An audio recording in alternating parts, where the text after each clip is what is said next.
আপনি deputy speaker হওয়াতে আমি আমি আমার নিজের পক্ষ থেকে আপনাকে অভিনন্দন জানাচ্ছি। পাশাপাশি সুপ্রিম কোর্ট বার অ্যাসোসিয়েশনের সভাপতি হিসাবে আপনাকে অভিনন্দন জানাচ্ছি। সারা বাংলাদেশ সংগঠন বাংলার বার কাউন্সিলের নির্বাচিত সদস্য হিসাবেও আপনাকে অভিনন্দন জানাচ্ছি।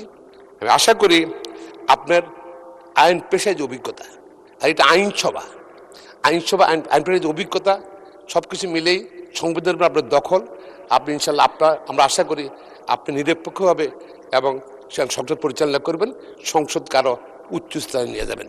আমরা আপনার মঙ্গল কামনা করছি। পাশাপাশি মাননীয় স্পিকার, এটা আইনসভা, এখানে যারা সবাই তো এখানে আসেন, কিন্তু যারা আমরা full time practitioner, I M a highly professional মানুষ, আমরা আমাদেরকে যদি একটু বেশি সময় দেন, যারা হাইলি প্রফেশনাল, অনেক কাছে অ্যাডভোকেট আছে, ব্যারিস্টার আছে, কোর্টে যায় না।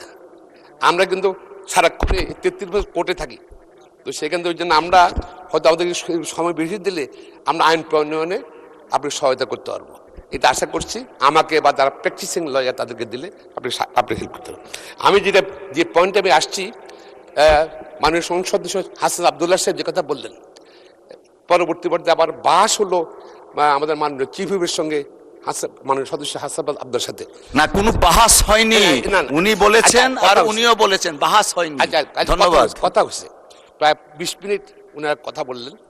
আমাদের আজকে যে তারকা প্রশ্ন 3 নম্বরটা ছিল, সেটা কিন্তু এই ব্যাপারে ছিল। সেটা যদি আছে তার প্রশ্ন আজকে উত্থাপিত হতো, যদি মাননীয় মন্ত্রী উত্তর দিতেন বা আমি যেটা প্রশ্ন করতে পারতাম, তাহলে আরও আমার মনে হয় যে এই সমস্যাগুলো যে ফেস করছি আমরা, যেটা ধরেন আজকে অনেক জায়গায় মোহ সৃষ্টি হচ্ছে, একজনের সম্মান নষ্ট হচ্ছে, বিশেষ করে নারীরা বেশি ক্ষতিগ্রস্ত হচ্ছে, প্লাস পুরুষরাও ক্ষতিগ্রস্ত হচ্ছে, সবাই এই যে সম্মানহানি হচ্ছে। আমার মনে হয় এবার সরকার এই যে আপনার আইন করেছে, সামাজিক যোগাযোগ মাধ্যম দরকার, প্রয়োজন, এটা নিয়ন্ত্রণ করার জন্য সরকারের দায়িত্ব। আমি মনে করি এই ব্যাপারে সরকার ব্যবস্থা নেবেন, এবং পাশাপাশি আমাদের এই প্রশ্নকারী যদি উত্থাপনের সুযোগ দেন, সম্মত দিচ্ছে নেই, আমরা তো জনপ্রতিনিধি, আমাদের যদি এই প্রশ্নগুলি যদি উত্থাপিত হলো, তাহলে বলতে বলার সুযোগ তো পেলাম না মাননীয় স্পিকার।